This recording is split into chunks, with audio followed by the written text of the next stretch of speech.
Chegamos no dia em que setores da sociedade se mobilizam em favor dos médicos e da ciência. A campanha HC Convida e a Marcha pela Ciência trazem solidariedade e amor para as redes. Mais do que nunca precisamos reverenciar os heróis da maior guerra do século XXI. Eu aqui farei a minha modesta homenagem tocando um pequeno trecho de canção.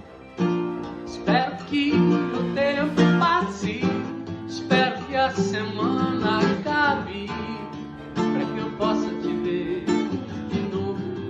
Essa união pode ajudar a salvar vidas no momento mais difícil do combate à pandemia no Brasil.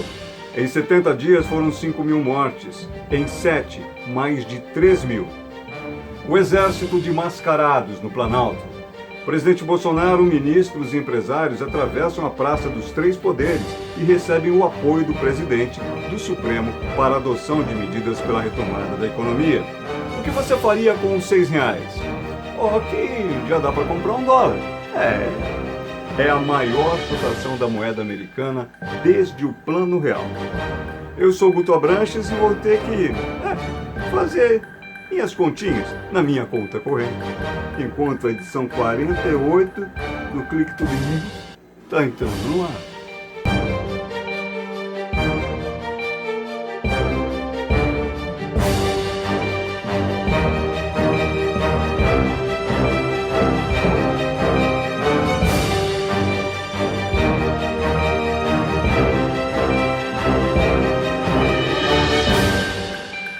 Solidariedade. Eita palavra. Bonita, não é bonita? Eu acho que é uma palavra sonora, cheia. Solidariedade é daquelas que dão orgulho na gente só de pronunciar, né? E é mais legal ainda quando ela deixa de ser apenas uma palavra, se é que pode ser, né? Apenas. Mas quando ela deixa de ser uma palavra unicamente e passa a se transformar numa ação. Quando ela vive mais ainda.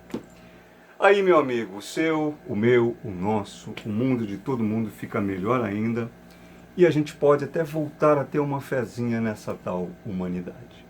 O Hospital das Clínicas de São Paulo, um dos mais importantes do país, fez uma campanha nas redes sociais para homenagear os profissionais que estão na linha de frente da luta contra o coronavírus. E a hashtag HC Convida foi parar no topo dos Trending Topics. Também quero o HC Convida. O Hospital das Clínicas está fazendo um trabalho lindo e precisa de colaboração e doações. Ajudar com suprimentos, ajudar a manter os profissionais de saúde que estão travando essa batalha contra o Covid. Por tudo que vocês estão realizando para essas pessoas que precisam e que necessitam. Cada um tem a sua missão. E a missão de vocês é incrível. Vocês, direta e indiretamente, fazem a diferença em prol da vida. Em outra campanha de solidariedade, a Sociedade Brasileira para o Progresso da Ciência promoveu a Marcha Virtual pela Ciência. Ao longo de todo o dia foram realizados eventos nas redes sociais para discutir a pandemia e as suas implicações sociais e econômicas para a vida das pessoas. Sobre a questão econômica, só fazendo mesmo conta, estou até com a minha maquininha aqui. Uma maquininha mais moderninha, mas enfim. Só mesmo fazendo conta para calcular a alta do dólar, já batendo ali nos 6 conto. 6 pichulé. 6 cacareco. R$6. É quase isso. Com dólar você não consegue comprar nem uma garrafa de água nos Estados Unidos. Pensa na situação. Daqui a pouco a gente vai conversar mais sobre esse tema e sobre como é viver nos Estados Unidos nesse momento de pandemia, numa live especial com o nosso clicktuber, o Jairci Carvalho. Outra marcha que chamou a atenção das redes hoje foi em Brasília. O presidente Bolsonaro deixou o Palácio do Planalto de lado, ou ao lado de ministros da área econômica e empresários rumo ao STF. Pelo pronunciamento do presidente do Supremo, Dias Toffoli, que sinalizou com a possibilidade de relaxamento da quarentena, a marcha dos mascarados nos três poderes pode até ter sido um sucesso. Mas não podia faltar uma polêmica para subir ao topo dos trending topics do Twitter, tudo por causa de um empresário que disse, ao sair desta reunião, que o CNPJ morreu, para expressar a crise das empresas.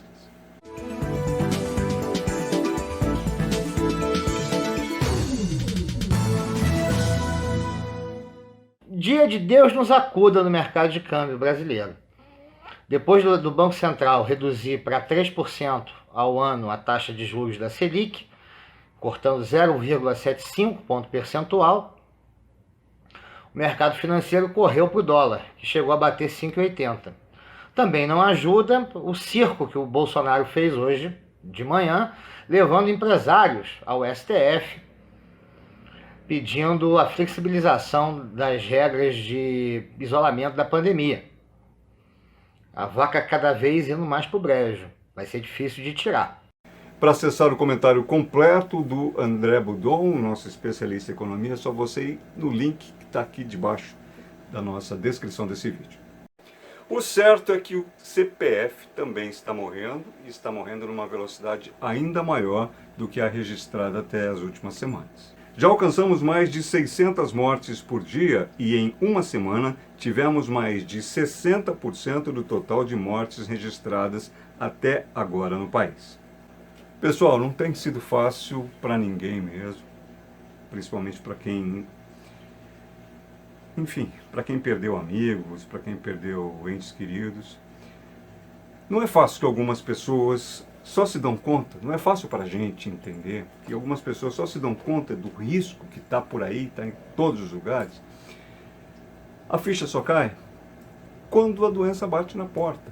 É assustador isso. Ou será apenas coincidência, por exemplo, o fato de o presidente e aquela comitiva que atravessou a pé, não à toa, a Praça dos Três Poderes para ir ao Supremo hoje, aquela comitiva toda passou por ali usando máscaras? Hoje, um dia depois de o porta-voz da presidência, aquele que porta a voz da presidência, ter sido testado positivo para o coronavírus, será que foi à toa? E os nossos clicktubers se engajaram na campanha em defesa da ciência e para homenagear os profissionais da saúde. Eles mandaram mensagens de apoio e solidariedade a todos aqueles que estão sacrificando a própria vida para dar uma nova chance a esta tal humanidade. E você manda sua mensagem para a gente também. Você sabe que o ClickTube está sempre aberto para te receber, para te ouvir, para te responder ou até para te perguntar as coisas. A gente quer exatamente esse contato com você. À distância, virtual, mas a gente quer. Manifeste o seu apoio e a gente vai caminhar juntos para abraçar uma causa que é das mais válidas, mais relevantes, mais nobres. Saudar os nossos verdadeiros heróis, pessoal que está na linha de frente desse combate cruel contra a pandemia. Exatamente como fez um cara de quem eu também gosto pra caramba, o cantor e compositor Nando Reis. O HC Convida está prestando uma homenagem aos profissionais da saúde, os heróis desse momento. Eu aqui farei a minha modesta homenagem tocando um pequeno trecho de uma canção. Espero que o tempo passe, espero que a semana acabe, para que eu possa te ver de novo. Espero que o tempo voe, para que você retorne, para que eu possa te abraçar e te beijar de novo. Aproveite e faça sua doação tão importante para esse momento. Hospital das Clínicas. Bom que vocês estão aí, que bom que a gente está aqui com vocês e vice-versa, 8 horas e 11 minutos, a gente ao vivo com essa etapa do ClickTube News.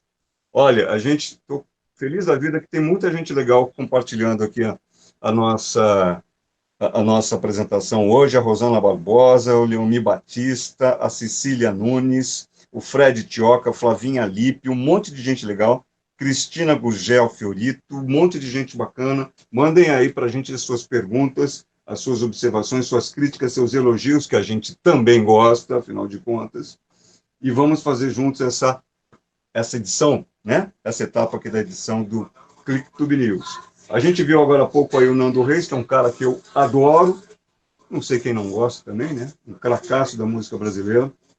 Olha lá, Eduardo Castro, nossa Ana Paula Cardoso, que esteve com a gente na live ontem, lá, en direct à Paris, Tá ela, Ana Paula Cardoso, chiquérrima das Crônicas de Paris. E hoje a gente tem mais Clicktuber.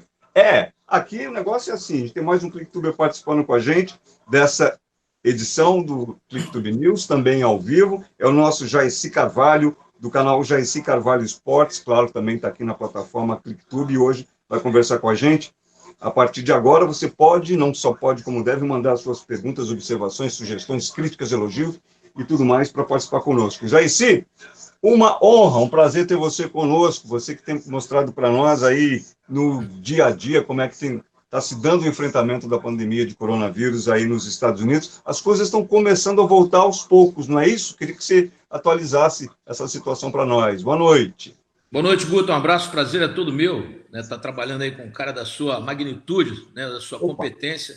Para mim é uma honra, né, estar aqui no Clicktube, essa plataforma digital que, com certeza, a gente acredita muito que vai, né, dar um grande trabalho ao mercado. Olha, Guto, as coisas aqui continuam como eu tenho colocado ultimamente. Uma flexibilização, né, lá no norte da Flórida, com alguns bares, restaurantes e similares abertos com capacidade para 25% da ocupação, porque aqui eles fizeram em 3 planos.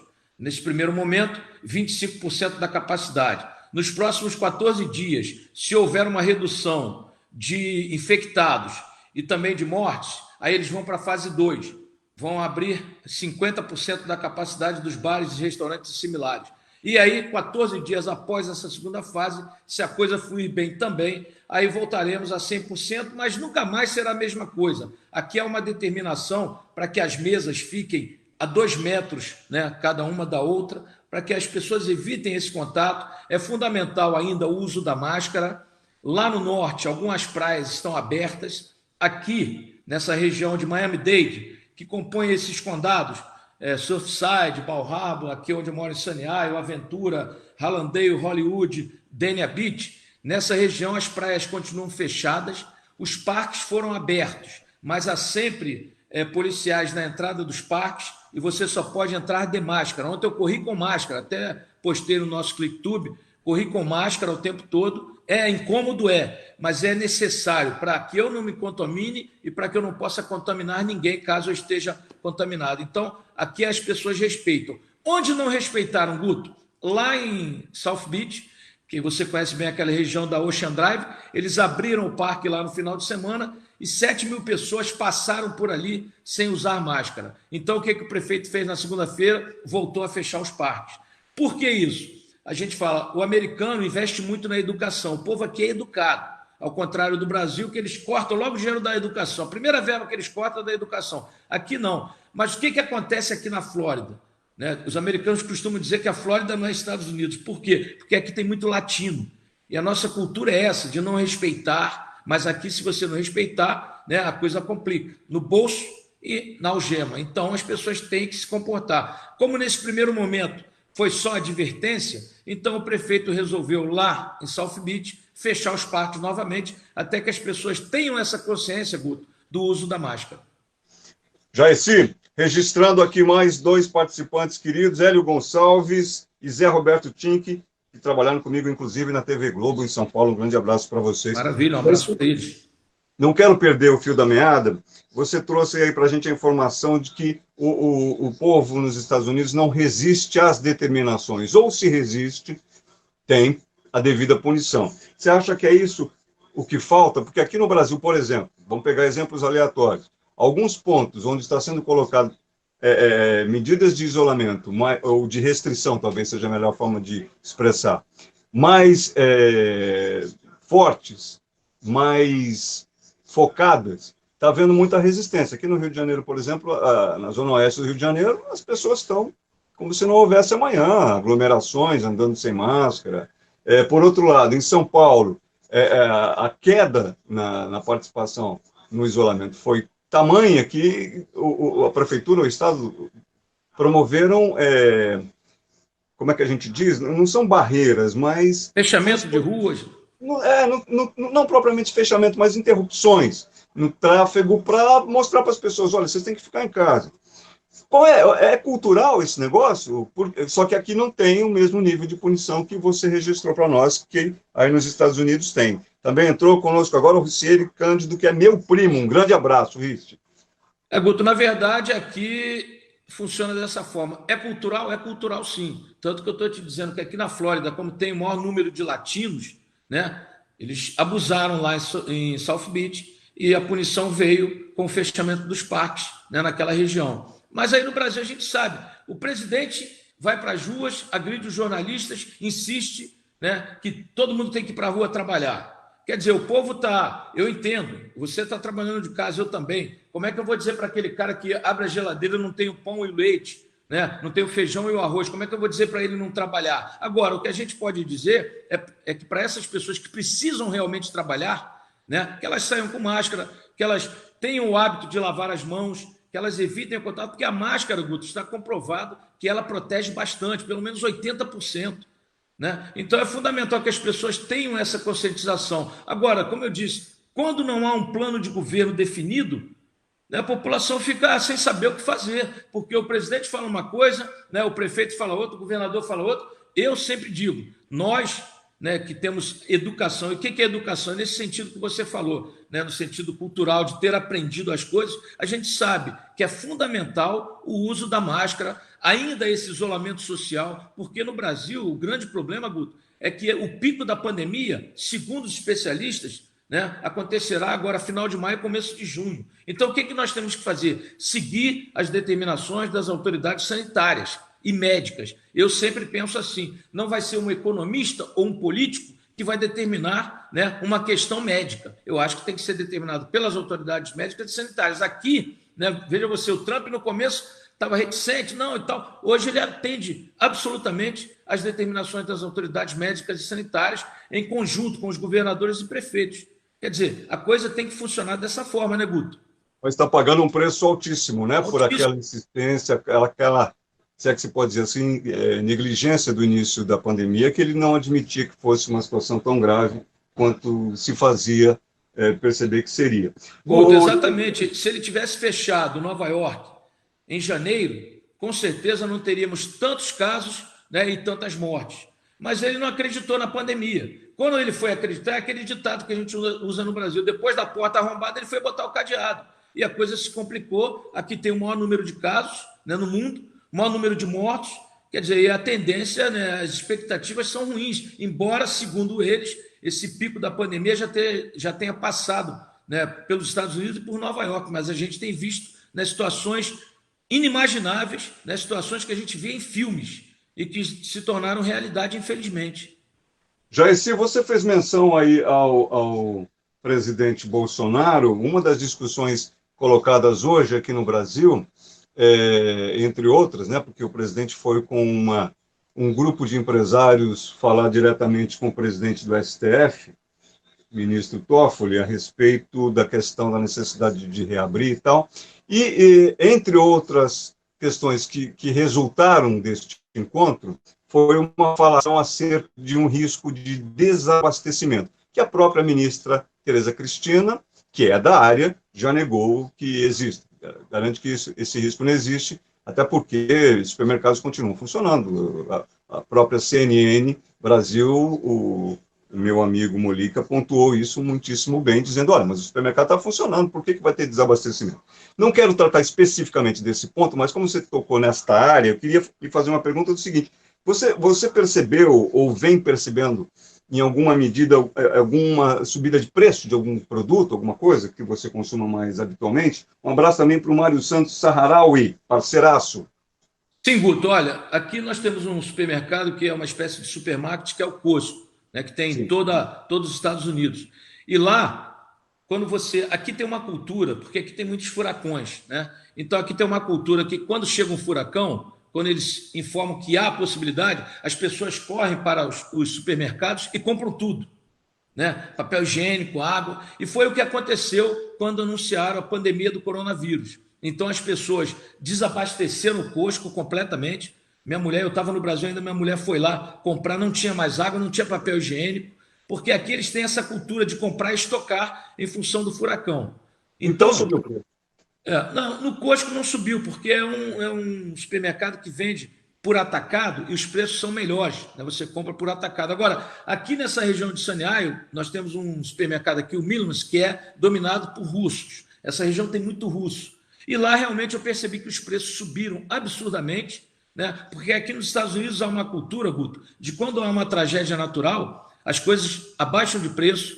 Por exemplo, quando nós fugimos do furacão aqui em 2017 e fomos para New Orleans, os pedágios todos liberados, quer dizer, eles fazem o possível para ajudar o povo, como estão fazendo aqui, quem tem apartamento alugado, né, os proprietários estão dando um prazo maior para que as pessoas paguem, estão reduzindo aluguéis. Agora, o que tem me preocupado muito aqui, Guto, é a questão dos brasileiros que compraram apartamentos aqui, deram 40% de entrada, porque não tendo green card, eles têm que dar 40% de entrada, pagar a prestação, e como o dólar estava 3,23 em 2016, em dezembro, hoje ele está a 6, quer dizer, quase o dobro. Muita gente está entregando o apartamento, indo embora e perdendo tudo do que pagou, porque não tem condições de pagar nessa situação. Então, quer dizer, são reflexos de uma crise que já vem há algum tempo. E o coronavírus veio, né, para, infelizmente, piorar a situação do mundo. E aqui não seria diferente, Guto, porque aqui é a maior economia do mundo, mas qualquer economia sofre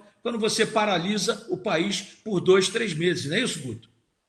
E não deixa de ter uma influência pesada da gestão política, né? Claro. Pesada, influência direta sobre isso. O que eu queria lhe perguntar agora, você é um repórter de esportes, de futebol, que tem uma carreira inteira em cima disso, tem se virado nos 30, como diria o Faustão, para trazer para a gente as informações da geral, como a gente chama no jornalismo, da editoria geral, que são assuntos gerais, e está cobrindo para a gente aí a pandemia. O que você está achando da situação do futebol? Aqui no Rio de Janeiro, por exemplo, o Flamengo com 3 jogadores com um teste positivo para coronavírus. Na Alemanha, o governo acena com a volta dos jogos, só que com portões fechados. Não sei como é que está aí nos Estados Unidos, está vendo alguma preparação? Você que é especialista da área, o que você está achando desse ambiente aí do futebol versus o vírus? Olha, Guto, eu acho uma irresponsabilidade dos clubes brasileiros essa volta prematura. Por quê? Eu disse, o pico da pandemia do Brasil ainda não chegou, né? E o futebol, ele envolve uma série de pessoas, além dos jogadores, técnicos e dirigentes. Tem o roupeiro, tem o massagista, tem o cozinheiro, tem o cara que cuida do CT, tem o motorista do ônibus, pessoas que moram normalmente na periferia. Nós tivemos, infelizmente, o falecimento do Jorginho esta semana, o Jorginho que cuidou de mim quando eu estive... peguei pneumonia numa cobertura da seleção brasileira, todo dia ele ia com o doutor Rumbo no meu quarto, me aplicava injeção, quer dizer, um cara maravilhoso, e foi embora por causa do Covid. No Flamengo, 39 pessoas testaram positivo, entre elas 3 jogadores.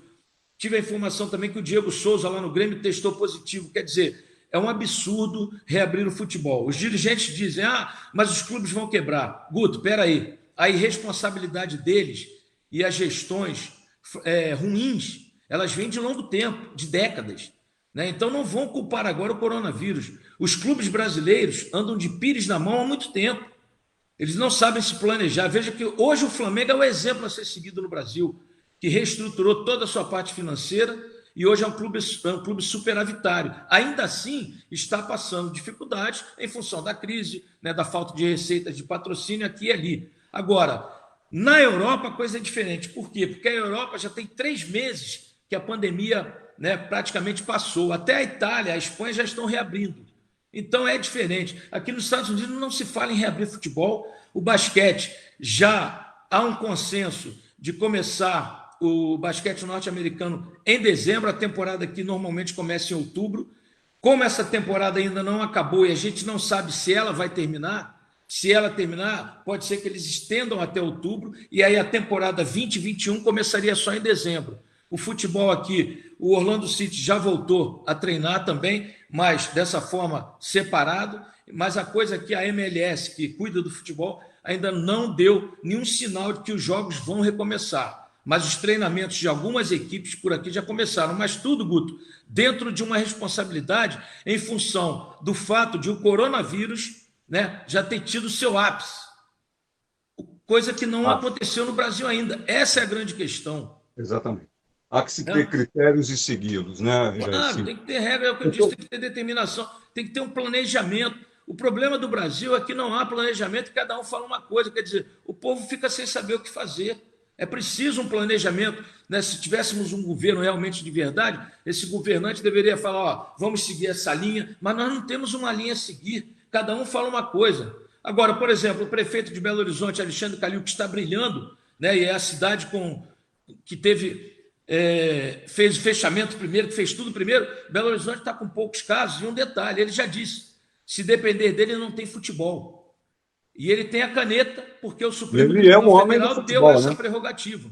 Né? O Supremo garante ao prefeito, né? Então não terá futebol em Belo Horizonte. Ou seja, ele vai preservar vidas. Porque entre a vida e a economia, Guto, nós temos que preservar a vida. Porque a economia a gente recupera, e a vida não é isso, Guto? É isso, seu Jairci. Registrando, Alexandra Matheus com a gente, Helena Gadeia com a gente, Iraci Paulina, minha querida também, minha colega de faculdade, Iraci Paulina, uma grande honra, é uma grande jornalista. Jairci, tem um minutículo, menos que isso, para você deixar uma mensagem final para a turma que está acompanhando a gente, para todos nós, positiva, porque eu sei que eu te obriguei a falar de muita coisa chata, para não dizer triste. Então vamos lá, já que você está aí do outro lado. Rapidamente, Guto, aqui nós temos hoje 33 milhões de pessoas que pediram o seguro-desemprego. Mas aqui é um país que a economia bomba, eu tenho certeza que assim que reabrir tudo de forma voltar à normalidade, eu acho que essas pessoas vão recuperar seus empregos, assim como aí no Brasil, tenho certeza disso. Agora, o conselho que eu posso dar, Guto, é sempre seguir as determinações das autoridades médicas e sanitárias, usar a máscara vai ser um acessório nas nossas vidas por um bom tempo, até que tenhamos a vacina. Por quê? Porque ela vai ser um acessório, como a camisa, como a calça, né? Nós temos que nos habituar a usar a máscara. Ela é uma forma eficaz, né, de não contrairmos o vírus e de nós podermos preservar nossas famílias, nossos amigos e o outro, né? Porque nós temos que pensar em nós e no outro. Então eu acho que o Brasil tem que ter muito cuidado nesse momento, né? Vamos torcer para que, quando o pico da pandemia chegue, nós possamos estar mais bem preparados para combater esse inimigo invisível. E eu tenho certeza, eu sou otimista por natureza, tenho certeza que todos nós vamos vencer esse inimigo.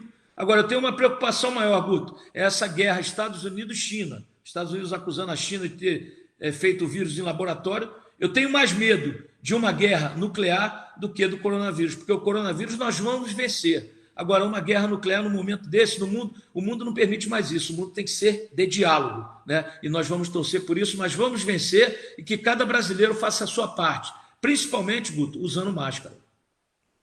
Tá certo, Jairci, um grande prazer ter você com a gente, volte sempre, esteja sempre com a gente como você está, mas eu digo, venha sempre participar das nossas lives, a gente está com uma audiência bem bacana, só gente boa entrando para conversar com a gente. Um abração, meu amigo, tudo de bom, se cuidem aí, e só o melhor para vocês.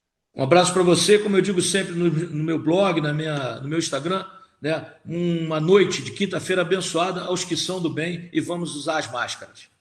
É isso aí. Obrigado, um grande abraço. E olha, você que está com a gente, porque você quer conhecer mais do trabalho do Jairci, ele está com a gente na plataforma ClickTube.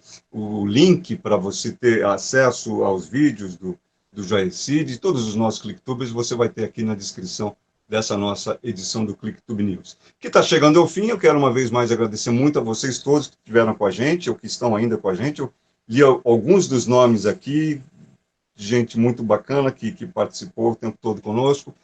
Contem para os seus amigos, espalhem para a sua família, bota todo mundo aqui dentro no ClickTube News. Obrigado, gente. Fiquem bem, fiquem com Deus, fiquem em casa. Abração, obrigado, gente.